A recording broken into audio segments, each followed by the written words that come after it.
Today is the Criminology Profession Week sa amin sa PLMAR. So ngayon, sinimulan namin to with orientation and mga palaro. So bago mag-start yung program, pinangunahan nga to ng aming dean na si Dr. Sarmiento. Tapos ito, nakikinig na lang kami. Then before mag-start yung program, syempre may pa-intermission number ang mga ate mo criminology. Ito si ate mo nababaliw na. Nag-enjoy masyado sa balloons. Napi namin mga kabadis. Ayan. After nga yan ay ito isang clip pa ng pagsayaw nila. Tapos ito, na-bored na naman ako kaya naglaro na naman ako ng balloons. Tapos nag-start na dyan yung palaro ng mga parax. Ito kami, nagugutom na dahil anong oras na rin na itong mga time na to.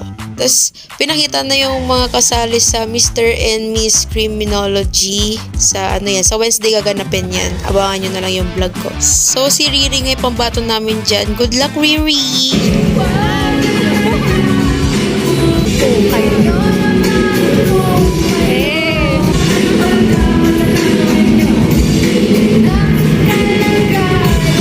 Nakalimutan ko na makapag-video dun sa loob kasi marami naganap. Pero ayan, pauwi na kami ni Ali. Transition, bye!